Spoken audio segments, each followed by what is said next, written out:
Hello. ഇന്ന് August 3. ഇനി ബാലി ട്രിപ്പിലേക്ക് 12 ദിവസങ്ങൾ മാത്രമാണ് ബാക്കി. അപ്പോൾ കഴിഞ്ഞ എപ്പിസോഡിൽ നിന്ന് ഇതുവരയ്ക്കും കുറേ അധികം കാര്യങ്ങൾ സംഭവിച്ചു. ഒന്നാമതായിട്ട് ഞാൻ എൻ്റെ ടൂർ ഗൈഡിനോട് സംസാരിച്ചു. പുള്ളിയോട് എനിക്ക് ശരിക്കും പറഞ്ഞാൽ ഈ ഓരോ ആക്ടിവിറ്റിയുടെയും ഇൻറ്റൻസിറ്റി എന്താണെന്നൊന്ന് മനസ്സിലാക്കാനാണ് ഞാൻ പുള്ളിയെ വിളിച്ചത്. അപ്പോൾ ആൾ പറഞ്ഞു ഇതിനകത്ത് റോഡുകൾ എന്നൊക്കെ പറയുന്നത് അത്യാവശ്യം ബമ്പി ആയിട്ടുള്ള റോഡുകളാണ്. പിന്നെ ഈ ട്രിപ്പിലെ ഒരുവിധപ്പെട്ട ആക്ടിവിറ്റീസും പുള്ളിയോട് സംസാരിച്ചൊരിത് വെച്ച് എനിക്ക് മനസ്സിലാകാത്ത അത്ര ബിഗിനർ ഫ്രണ്ട്ലി ആയിട്ടൊന്നും എനിക്ക് തോന്നിയില്ല. അറ്റ്ലീസ്റ്റ് അത് നടുവിന് ഇമ്പാക്ട്ഫുൾ ആവാനുള്ള ചാൻസ് വളരെ കൂടുതലായിട്ട് തന്നെയാണ് എനിക്ക് തോന്നിയത്. പിന്നെ ഉള്ളതെന്ന് വെച്ച് കഴിഞ്ഞാൽ ഞാൻ സ്നോർക്കലിങ്ങിൻ്റെ കാര്യം മെയിൻലി ചോദിച്ചു. കാരണം അതിന് ചില കേസസിലെങ്കിലും നമുക്കൊരു സ്നോർക്കലിംഗ് എന്ന് പറയുമ്പോൾ നമ്മളൊരു ബോട്ടിൽ കൊണ്ടുപോയിട്ട് പിന്നെ അവിടെ നിന്ന് ഇറങ്ങുകയാണല്ലോ ചെയ്യുന്നത്. സോ അത് ബോട്ടിൽ നിന്ന് എടുത്ത് ചാടുന്ന കേസസും ഉണ്ട്, അല്ലാണ്ട് നമുക്കൊരു ഏണിയൊക്കെ ഇട്ട് സമാധാനമായിട്ട് ഇറങ്ങി പോകാനുള്ള ചാൻസ് ഉണ്ട്. അപ്പോൾ ഞാൻ പുള്ളിയോട് ചോദിച്ചു അത് എങ്ങനെയാണ്. ആൾ പറഞ്ഞു ചാൻസ് ഇല്ല, ചെറിയൊരു ചാട്ടമാണ്, ബോട്ടിൽ നിന്ന് ചെറുതായിട്ടൊന്ന് ചാടിയാൽ മതിയാവും താഴേക്ക്. നടുവിന് അതും ഒരു ജേർക്കാണ്. അപ്പം അത് എത്രത്തോളം ഹാൻഡിൽ ചെയ്യാൻ പറ്റും എന്നൊക്കെ എനിക്ക് കൺഫ്യൂഷനായി. യൂട്യൂബിലെ വീഡിയോസും കാര്യങ്ങളൊക്കെ നോക്കിയിട്ട് ഞാൻ റാഫ്റ്റിങ്ങിൻ്റെ കാര്യം കാണുമായിരുന്നു. അപ്പോൾ അതിൽ പറയുന്നത് അങ്ങോട്ടേക്ക് ഒരു 250ഓളം സ്റ്റെപ്പ് ഇറങ്ങിയിട്ടാണ് റാഫ്റ്റിങ്ങിന് അങ്ങോട്ടേക്ക് എത്തുക. തിരിച്ചു അത്രയും തന്നെ നമ്മൾ കയറി വരണം. അപ്പം ഞാനിങ്ങനെ അടിപൊളി, എൻ്റെ കാലൊക്കെ വെച്ചിട്ട് ഞാൻ ഇത്രയും ദൂരം എങ്ങനെ ഇറങ്ങും കയറും എന്നൊക്കെ എനിക്ക് കൺഫ്യൂഷനായിപ്പോയി. അപ്പം അതും ഇങ്ങനെ ഒരു ക്വസ്റ്റ്യൻ മാർക്കായിട്ട് ബാക്കി നിൽക്കുകയാണ്. ഈ ഒരു ഡിസ്കഷൻ വെച്ചിട്ട് വീണ്ടും എനിക്ക് മനസ്സിലാവുന്നത് ആ 4 ദിവസത്തെ ആക്ടിവിറ്റീസ് എനിക്ക് ചെയ്യാൻ പറ്റില്ല എന്ന് തന്നെയാണ്. ഇതൊന്നും ചെയ്യാൻ പറ്റുന്നില്ല എന്നുണ്ടെങ്കിൽ എന്തിനാണ് ഞാൻ ഈ ഗ്രൂപ്പ് ട്രിപ്പിലേക്ക് പോകുന്നത്, അല്ലെങ്കിൽ ഈ ഒരു പാക്കേജ് എടുക്കുന്നത്? പകരം സോളോയ്ക്ക് തന്നെ പോയാൽ പോരേ എന്നൊക്കെയുള്ള ചിന്ത പിന്നെയും കയറി വരാൻ തുടങ്ങി.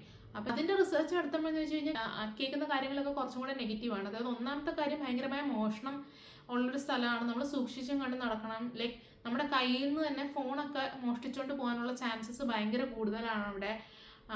പിന്നെ അതുപോലെ തന്നെ സോളോ ട്രിപ്പ് എന്ന് പറയുമ്പം എല്ലാ കാര്യങ്ങളും നമ്മൾ അറേഞ്ച് ചെയ്യണം. ഇപ്പം വന്നിറങ്ങുമ്പം നമ്മൾ നമ്മുടെ പിക്കപ്പ് ആവട്ടെ, ഡ്രോപ്പ് ആവട്ടെ, പിന്നെ അവിടെ എവിടെയൊക്കെ പോകണം. ശരിക്കും പറഞ്ഞു കഴിഞ്ഞാൽ ഈ ഒരു ട്രിപ്പ് എടുത്തത് തന്നെ ഇങ്ങനെ ഒരു ഓവർസീസ് ട്രിപ്പ് പോകുന്നതിൻ്റെ ഒരു എക്സ്പീരിയൻസ് മനസ്സിലാക്കാനും മേ ബി അത് ബേസ് ചെയ്തിട്ട് ലേറ്റർ ഒരു സോളോ ട്രിപ്പ് എടുക്കാനും ഒക്കെ ഉള്ളൊരു പ്ലാൻ കൂടെ വെച്ചിട്ട് തന്നെയാണ്. ഇപ്പോൾ ഡയറക്റ്റ്ലി പോയിട്ട് ഒന്നും അറിയാതെ നേരെ ഒരു സോളോ ട്രിപ്പ് എന്നൊക്കെ പറയുന്നത് കുറച്ചും കൂടെ എനിക്ക് അത്ര പ്രാക്ടിക്കലായിട്ട് എനിക്ക് തോന്നുന്നില്ലായിരുന്നു. ഒരു ഗ്രൂപ്പിൽ പോകുമ്പോൾ നമുക്ക് കുറേ കാര്യങ്ങളൊക്കെ എല്ലാവരും കൂടി ചേർന്ന് ചിന്തിക്കുന്നു, അല്ലെങ്കിൽ എല്ലാവർക്കും അങ്ങോട്ടും ഇങ്ങോട്ടും ഒക്കെ ഡിസ്കസ് ചെയ്തും ചിന്തിച്ചും നമുക്കത് ടാക്കിൾ ചെയ്യാൻ കുറച്ചും കൂടി എളുപ്പമായിരിക്കും. ഇത് കുറച്ചും കൂടി ഒരു എന്താ പറയുക, ഇച്ചിരിയും കൂടി നമുക്ക് ടെൻഷൻ കൂടുന്ന ഒരു സംഭവമായിട്ട് എനിക്ക് ഫീൽ ചെയ്യാൻ തുടങ്ങി. ഇതൊന്നും പോരാഞ്ഞിട്ട് മിഡ് വീക്ക് ആയപ്പോൾ, അതായത് ശരിക്കും പറഞ്ഞാൽ ഞാൻ ഫിസിയോയുടെ അപ്പോയിൻമെൻറ്റിന് പോകുന്ന ആ ദിവസം നമ്മുടെ ഗ്രൂപ്പിൽ ഭയങ്കരമായിട്ടൊരു ഡിസ്കഷനൊക്കെ നടന്നു. അതായത് എല്ലാവരും ഓൾമോസ്റ്റ് പാനിക്കായ ഒരു സമയമാണ്. റഷ്യയിൽ ഒരു എർത്ത് ക്വേക്ക് ഉണ്ടായ ആ ടൈമിൽ. അപ്പം അതിൻ്റെ റിസൾട്ടായിട്ട് ഇന്തോനേഷ്യയിലും സുനാമി എക്സ്പെക്റ്റ് ചെയ്യുന്നു എന്നും പറഞ്ഞിട്ട്.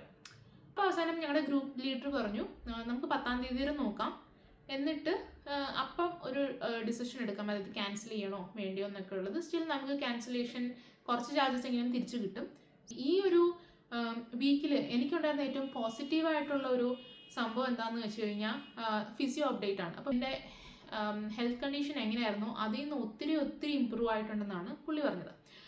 സ്കിൻ്റെ ഇഷ്യൂ ആണെങ്കിലും അല്ല പ്ലാന്റാർ ഫേഷ്യ ആണെങ്കിലും രണ്ടാണെങ്കിലും ഇത് മാത്രം ഓർത്തിട്ട് ഈ ആക്ടിവിറ്റീസ് ഒന്നും മിസ് ഔട്ട് ചെയ്യേണ്ട കാര്യമില്ല, ഇതെല്ലാം ഇപ്പോൾ എക്സ്പീരിയൻസ് ചെയ്യുന്നൊക്കെ പറഞ്ഞ് പുള്ളി ഭയങ്കര പോസിറ്റീവ് ബൂസ്റ്റിംഗ് ഒക്കെ ആയിരുന്നു. സ്ട്രെച്ചസ് ഒക്കെ ചെയ്യുക, പിന്നെ ഇവിടുന്ന് മറ്റേ ഹോട്ട് പാക്ക് എടുത്തിട്ട് പോവുക. ഇൻ കേസ് കുറച്ച് ചെറിയൊരു പെയിനും കാര്യങ്ങളൊക്കെ വേണ്ടി ഹോട്ട് പാക്ക് വെച്ച് അഡ്ജസ്റ്റ് ചെയ്താൽ മതിയാവും, വലിയ കുഴപ്പമുണ്ടാവില്ല എന്ന് തന്നെയാണ് പുള്ളി പറയുന്നത്. അപ്പോൾ വീണ്ടും പഴയപടി ഞാൻ ബാക്കി റിസർച്ചിലേക്കും കാര്യങ്ങളിലേക്കും കടന്നപ്പോൾ ട്രാവൽ ഇൻഷുറൻസിൻ്റെ കാര്യം നോക്കുന്നുണ്ട്. വിസയുടെ കാര്യം ശരിക്കും ഞാൻ അപ്പം ചെയ്തു. ഈ ഒരു വീക്കിനുള്ളിൽ ഞാൻ ചെയ്തു തീർത്തു. ഞങ്ങളുടെ ഗ്രൂപ്പിൽ ഓസ്ട്രേലിയൻ സിറ്റിസൺസും ഇന്ത്യൻസും ഉണ്ട്. അപ്പം ഞങ്ങൾക്ക് മനസ്സിലായതെന്ന് വെച്ച് കഴിഞ്ഞാൽ രണ്ടുപേർക്കും, അത് ഓസ്ട്രേലിയൻ സിറ്റിസൺസ് ആയാലും ഇന്ത്യൻ സിറ്റിസൺസ് ആയാലും ഇന്തോനേഷ്യക്ക് പോകണമെങ്കിൽ നമുക്ക് വിസ എടുക്കണം. അത് ഒരു വിസ ഓൺ അറൈവലാണ്. ആക്ച്വലി നമുക്ക് അവിടെ പോയിട്ട് എയർപോർട്ടിൽ നിന്ന് വേണമെങ്കിൽ എടുക്കാൻ പറ്റും, പക്ഷെ അവിടെ ചെല്ലുമ്പം കുറേ കൂടി ടൈം ഡിലേയും ക്യൂവും കാര്യങ്ങളൊക്കെ ഉണ്ടാവും. സോ അതിനേക്കാളും നല്ലത് നമുക്ക് ഓൺലൈനായിട്ട് എടുക്കാൻ പറ്റും. സോ ഞങ്ങളെല്ലാം അത് ഓൺലൈനായിട്ട് എടുക്കുകയാണ് ചെയ്തത്.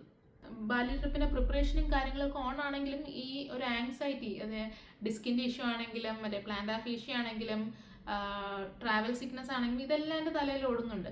പക്ഷെ ഇതൊന്നും പോരാഞ്ഞിട്ടാണ് ഈ പറയുന്നില്ല കൂനിന്മേൽ കുരു എന്നൊക്കെ പറയില്ലേ, അതിന് വന്നൊരു സംഭവമാണ് ഹെമറോയിഡ്സ്.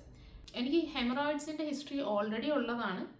പക്ഷേ ഈ ഒരു കുറച്ച് വീക്സ് ആയിട്ട് ഈ ട്രിപ്പിൻ്റെ പ്രഷർ ആവട്ടെ, വർക്കിലാണെങ്കിലും കുറേ ഇഷ്യൂസ് ഉണ്ട്, എല്ലാം കൂടെ അങ്ങ് ചേർന്ന് വന്നിട്ട് ടെൻഷൻ അങ്ങ് കയറി ഹെമറോയിഡ്സിൻ്റെ ഇഷ്യൂവും സ്റ്റാർട്ട് ചെയ്തു. അപ്പം ഇപ്പം എന്ന് പറയുന്ന ഏറെക്കുറെ ഒരു പ്ലഷർ ട്രിപ്പ് മാറിയിട്ട് ഒരു പ്രഷർ ട്രിപ്പ് ആയിക്കൊണ്ടിരിക്കുകയാണെന്ന് തന്നെ വേണമെങ്കിൽ പറയാം. ബട്ട് ഈവൻ ദെൻ ഞാൻ കഴിഞ്ഞ എപ്പിസോഡിൽ പറഞ്ഞ പോലെ തന്നെ Bali trip is still on. അതിലൊരു വ്യത്യാസമില്ല. ഞാൻ ബാലി പോയി കണ്ടേ ഇടങ്ങൂ എന്ന് തന്നെയാണ് ഇപ്പോഴും ഞാൻ തീരുമാനിച്ചിരിക്കുന്നത്. പിന്നെ ഏതൊക്കെ ആക്ടിവിറ്റീസ് ചെയ്യില്ല, ഏതൊക്കെ ദിവസം ആക്റ്റീവായിരിക്കും, എല്ലാം കംപ്ലീറ്റ്ലി കാണാൻ പറ്റുമോ ഇല്ലയോ, ഇതൊക്കെ ഒരു ക്വസ്റ്റ്യൻ മാർക്കാണ്. പക്ഷേ ട്രിപ്പുമായിട്ട് മുമ്പോട്ട് പോവുക എന്നുള്ളത് തന്നെയാണ് ഇപ്പോൾ തീരുമാനിച്ചിരിക്കുന്നത്. അപ്പോൾ അടുത്ത എപ്പിസോഡിൽ കാണാം.